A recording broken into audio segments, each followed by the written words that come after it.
हमारे संपदा the resource channel में आपका हार्दिक स्वागत है।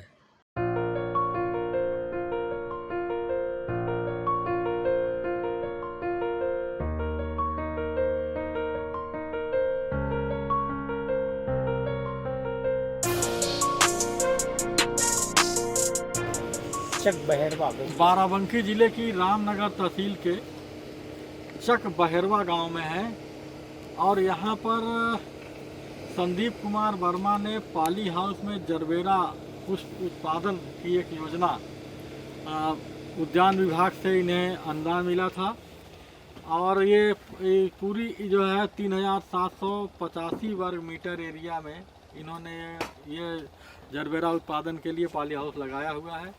टोटल प्रोजेक्ट की धनराशि 55 लाख रुपए थी और अनुदान इसमें 27,51,695 रुपये प्राप्त इन्हें हुए हैं।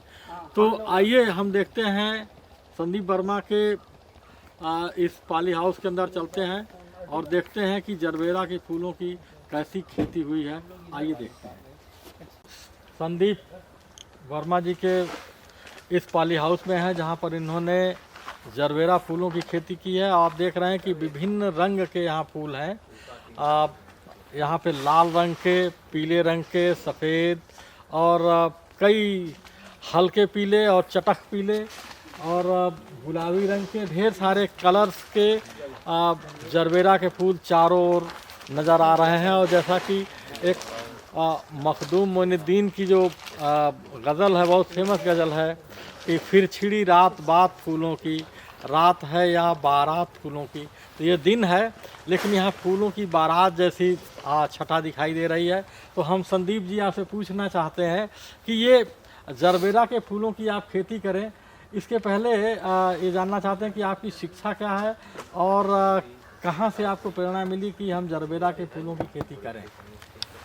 सबसे पहले नमस्कार किसान भाइयों। हमारा नाम संदीप कुमार वर्मा है और हमारा गांव है बिरिया गांव, जो पड़ता है बाराबंकी डिस्ट्रिक्ट में। जी, यहीं बगल में ही है। हाँ, बगल में ही। हमने स्टार्टिंग वहीं से करी थी अपनी ज़मीन से। हाँ। और आज हम अब कुछ ज़मीन लीज पे लेके भी काम कर रहे हैं, उसमें पॉली हाउस बना के उसमें जरबेरा पुष्प की खेती कर रहे हैं। अच्छा, तो बेरिया गांव में भी पॉली हाउस में आपने किया है? बेरिया गाँव में 2015 से स्टार्ट किया था, 2 बीघे से वहाँ। अच्छा। और आज की डेट में हमारे पास कुल जो है 25,000-26,000 स्क्वायर मीटर हो गया है, माने 25-26 बीघे। 25-26,000 स्क्वायर मीटर एरिया में आप जरबेरा की खेती कर रहे हैं जी। तो ये कब से कर रहे हैं आप? ये असल में आपने जो पूछा था शिक्षा का बता दें। हाँ। हमने अपने बीटेक की पढ़ाई करी, इलेक्ट्रिकल इंजीनियरिंग में हमने बीटेक किया। उसके बाद 2-3 साल इधर उधर नौकरी की तलाश में रहे, फिर प्राइवेट जॉब लगी, उसको करने गए। जी। फिर हमारा बैंक में भी सिलेक्शन हुआ था, पीओ में। अच्छा। बट ये था मतलब, लेकिन ये था कि नौकरी में ज़्यादा कोई रुचि नहीं थी। हाँ। इसकी वजह से नौकरी करने नहीं गए, छोड़ दिया वो जॉब। तो आपने देखा कि संदीप कुमार वर्मा जी ये बीटेक हैं और इन्होंने बैंक की पीओ की भी नौकरी छोड़ी, अन्य भी नौकरियां छोड़ी और उसके बाद ये फूलों के व्यवसाय में आए, क्योंकि फूलों के व्यवसाय में ज़्यादा संभावनाएं हैं और इनकी रुचि थी। बेसिक चीज़ है कि इनकी रुचि है। और आज देखिए 2000 स्क्वायर मीटर से इसमें 25,000 स्क्वायर मीटर के पॉली हाउस की में लीज पर खेती कर रहे हैं फूलों की ज़मीन लेकर के। तो आप ये बताइए कि इस समय ये कितने साल हो गए करते हुए? ये हमको हो गया है 2015 से 2015 से कर रहे हैं, यानी लगभग जो है 6-7 साल आपको करते हुए 8वां साल चल रहा है। 8वां साल चल रहा है। तो ये आप बताएं कि इसमें जो है कैसे ये इसमें कहाँ से आप जो है इसके बीज और कैसे इसी खेती की जाती है और कहाँ से आपको स्टॉक प्राप्त होता है? इसका जो है जो भी है इसकी फाइल बनती है हार्टिकल्चर डिपार्टमेंट से। ओके। तो ये प्रोटेक्टेड कल्टीवेशन के अंदर आता है, संरक्षित खेती के अंदर आता है। जी। इसमें जो भी होता है इसका स्ट्रक्चर बनता है और उसके बाद ड्रिप इरिगेशन लाइन बिछाई जाती है। ये तो जो है ये पॉली हाउस बना। पॉली हाउस में आपने जो है ये बनाया है, मिट्टी की मेड़ बनाई है, इसमें आपका ड्रिप इरिगेशन का सिस्टम लगा हुआ है। हम ये जानना चाहते हैं कि ये आपको जरबेरा के ये बीज, ये जो स्टॉक है, बीज स्टॉक है, ये कहाँ से आपने प्राप्त किया? ये पुणे से आता है, कंपनी है KF बायो प्लांट। अच्छा, तो KF वो बायो प्लांट। टिश्यू कल्चर के प्लांट्स देते हैं, वहाँ पे हमको पौधा बुक कराना पड़ता है। हाँ, उसके बाद जब सारा काम हमारा हो जाता है, पॉली हाउस बन जाता है, बेड बन जाते हैं, सारा प्रिपरेशन हो जाती है। ओके। उसके बाद जो है हमें जो है वही जो ऑर्डर हम बुक कराए होते हैं, सारा पैसा दे के वहाँ से प्लांट मंगाए जाते हैं। फिर उनका एक इंजीनियर आता है, वो खड़े होके प्लांटेशन उनके सामने होता है। अच्छा, वो कंपनी वाले खुद आकर के कराते हैं। तो ये कौन सी वैरायटी है इसमें? कौन सी वैरायटीज हैं? ये इसमें कलर के हिसाब से होता है, बाकी कलर के हिसाब से नाम होता है। जैसे रेड का अंकुर वैरायटी है, वाइट में बैलेंस है, ऐसे करके वैरायटी होती है। पीले में डानायन एलन है। अच्छा, ऐसे करके अलग अलग वैरायटी का नाम होता है। हाँ, फूल एक ही है मतलब। अच्छा, फूल एक है, रंग जो है इसके रंग भिन्न है। भिन्न। अच्छा, हमें संदीप जी ये बताइए कि ये 1 एकड़ में जो है ये कितनी कास्ट आ रही है? 1 एकड़ में सर इसका जो है प्रोजेक्ट जो है 58,16,000 का है इन गवर्नमेंट का। पॉली हाउस लगा करके जी पूरा सारा प्रोजेक्ट जो है, हाँ सारा खर्चा जो है 58,16,000 का है। 58-16 में पॉली हाउस प्लस जो है मेड़ बनाना, हाँ। प्लस इसमें पॉली हाउस स्ट्रक्चर पूरा आपका खड़ा होगा, प्लस जो है बेड बनेंगे, उस पे जो ड्रिप का खर्चा है। अच्छा। वो पूरा सब कुछ उसी में शामिल है। तो इसमें कितना अनुदान है और कितना आपको लगाना पड़ता?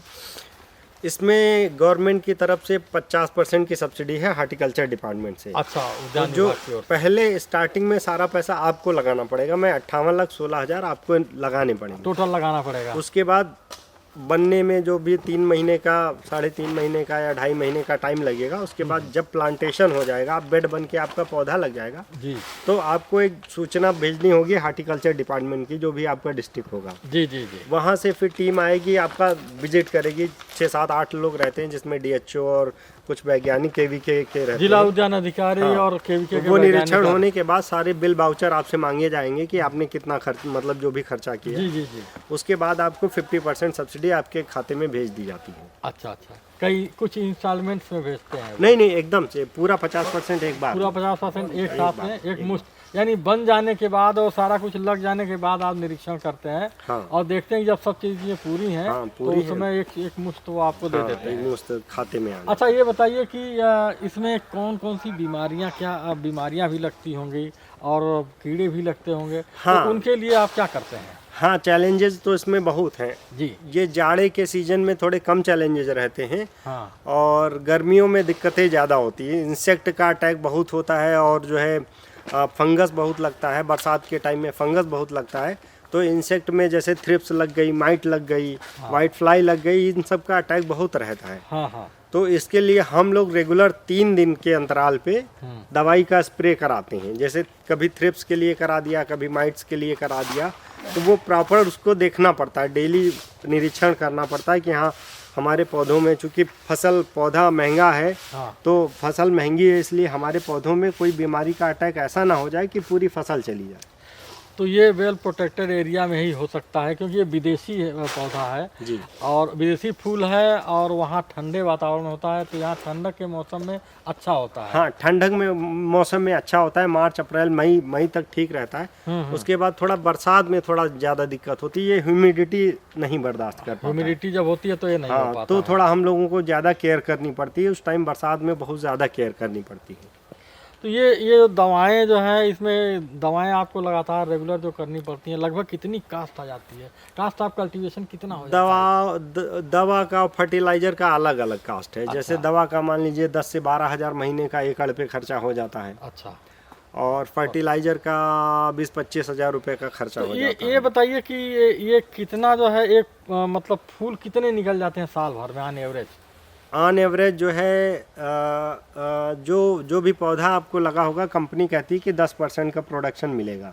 जैसे 25,000 पौधा लगता है 1 एकड़ में, 4,000 स्क्वायर मीटर में। जी। 25,000 पौधा लगता है, तो 25,000 का 10% आप जोड़ लीजिए, 2500 फूल हुआ। यानी कि 5 बॉक्स हुए, एक बॉक्स में 500 फूल आते हैं। अच्छा। तो तो फिर 5 बॉक्स हुए, इसमें मोर्टेलिटी मिला दीजिए, कुछ डैमेज मिला दीजिए, तो मान के चलिए 2.5 बॉक्स आपको डेली मिल जाएंगे। उसके हिसाब से अपना महीने का जोड़ के अपना कैलकुलेशन निकालिए। अच्छा, तो नहीं, साल भर में मैं ये जानना चाह रहा हूँ कि जो आपकी लागत लग रही है, लागत साल भर में कितनी लग रही है आपकी, और लाभ का क्या?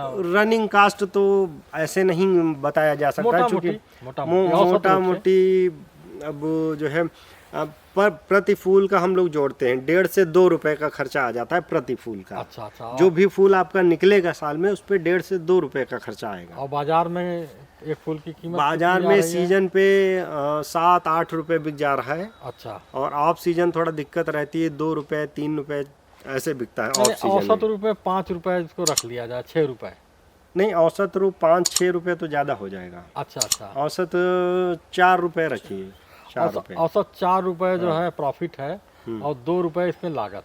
नहीं, 4 रुपए औसत प्राइस है, औसत रेट है। अच्छा। जिसमें से आप 2 रुपए लागत निकालेंगे, यानी 2 रुपए पर फूल जो है लाभ आपको जो है वो बदलती रहती है। कभी 1.5 रुपए आ गई, कभी जैसे मान लीजिए अटैक, बीमारियों का अटैक या कीड़ों का अटैक ज्यादा हो गया, तो आपकी उस टाइम में ज्यादा, जैसे मान लीजिए कभी थोड़ी कम देख रेख कर पाए तो उसमें लागत बढ़ जाती है। जी जी। और अच्छा, अब संदीप जी मुझे ये बताइए, ठीक है वो तो औसत होता ही रहता है, लेकिन साल भर में जो 1 एकड़ का आपका ये कितने एरिया का है? ये 1 एकड़ 1 एकड़ का ये पॉली हाउस है। इस 1 एकड़ पॉली हाउस में आपको लाभ, देखिए आपने बीटेक तक पढ़ाई की, जी जी, पीओ की नौकरी छोड़ी, और पीओ की नौकरी में भी आपको एक अच्छी हैंडसम अमाउंट मिलता है सर्विस में, तो आपको इसमें लाभ मिलना चाहिए। तो मैं ये जानना चाहता हूँ कि आप अच्छी खेती, आपका खेत भी बहुत अच्छा दिख रहा है, और इसमें फूल भी काफ़ी आपके निकले हैं, साला भी ख़त्म हुई है, तो मैं समझता हूँ कि ऑन एवरेज आपको जो है 4-5 रुपये तो मिलते ही होंगे।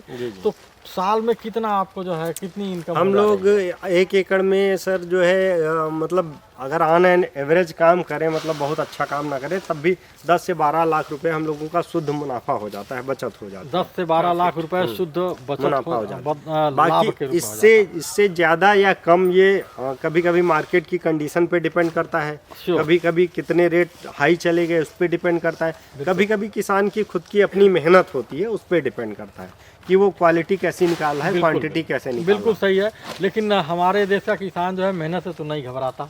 हाँ, और उसके साथ मेहनत का नहीं, मेहनत तो ठीक है, लेकिन असल में मेहनत इसमें टेक्निकल नॉलेज भी चाहिए। बिल्कुल। और मैनेजमेंट अच्छा हो, मेहनत भले ही वो कम करे, लेकिन मैनेजमेंट उसका अच्छा होना चाहिए। नहीं, निश्चित तौर पे आपने भी इसका प्रशिक्षण लिया होगा।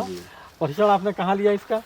परीक्षण कहीं नहीं लिया, प्रशिक्षण नहीं लिया। अच्छा, मतलब कंपनी वाले जो है आपको गाइड, कंपनी वाले जैसे गाइड करते गए, हम वैसे काम करते गए। शुरुआत में दिक्कतें आई, उसके बाद धीरे धीरे 1-2 साल में अपना ठीक हो गया है। देखिए, ये संदीप वर्मा जी बहुत पढ़े लिखे, बीटेक हैं, इंजीनियर हैं, और इन्होंने बैंक की नौकरी भी छोड़ी, और उसके बाद आकर के हम यहाँ पर अपने गाँव में आकर के इन्होंने जरबेरा की खेती पॉली हाउस में शुरू की, और विभाग द्वारा इनको सहायता भी, अनुदान भी दिया गया है, 50% अनुदान दिया गया है। और इन्होंने 2-3 जगह पर 2000 स्क्वायर फीट से शुरू होकर स्क्वायर मीटर से शुरू होकर के, और इस समय जो है 26,000 स्क्वायर मीटर एरिया में पॉली हाउस के द्वारा ये जरबेरा की खेती कर रहे हैं। तो ये आजकल के जो हमारे नौजवान हैं, नौजवान कहते हैं कि रोज़गार नहीं मिल रहा है, ये नहीं है, वो नहीं है, लेकिन देखिए इस तरह हमारे कृषि में बहुत सारे रोज़गार के अवसर उपलब्ध हैं। ज़रूरत इस बात की है कि नौजवान जो है कुछ अपने को एक जो सिक्योरिटी जोन है, कंफर्ट लेवल से, जो कंफर्ट जोन जो उन्होंने बना रखा है कि बस नौकरी एक करेंगे, और नौकरी से जो बस ऑफिस गए, वहाँ से नौकरी की, घर लौटे और खाए पिए सो गए। तो ये इस कंफर्ट जोन से बाहर आना होगा, बाहर निकल के कुछ अलग हट के करना पड़ेगा। और अलग करने के लिए भाई जोखिम तो उठाना पड़ेगा। जी जी, बिल्कुल। और निश्चित तौर पर जो जितना बड़ा जोखिम उठाएगा, लाभ उसको उतना ही बड़ा होगा। संदीप जैसे नौजवान हमारे आज के नौजवानों के लिए एक मॉडल के रूप में है, एक उदाहरण के रूप में है। और आप देखिए संदीप जी, मैं जानना चाहिए आपसे चाहूँगा कि आप अपना मोबाइल नंबर बताएं हमारे किसानों को, और जो आपसे संपर्क करना चाहें, जो जरबेरा की खेती करना चाहते हो, तो आपसे संपर्क करके वो इस योजना का भी लाभ उठाएं, और जरबेरा की खेती से वो लाभ भी प्राप्त करें, मोबाइल सीजन भी करें। हमारा मोबाइल नंबर है 9670565313। एक बार फिर दोहरा दीजिए। 9670565313। आप अगर जरबेरा की खेती करना चाहते हैं तो विभाग द्वारा योजना में अनुदान भी उपलब्ध है, और संदीप जी जैसे लोग आपकी मदद करने के लिए हमेशा तैयार हैं। आप उनसे मिल करके और यहाँ जी किसी भी टाइम कभी भी फ़ोन करके आके देख सकते हैं, समझ सकते हैं, जानकारी ले सकते हैं। बहुत बहुत धन्यवाद संदीप जी। नमस्कार।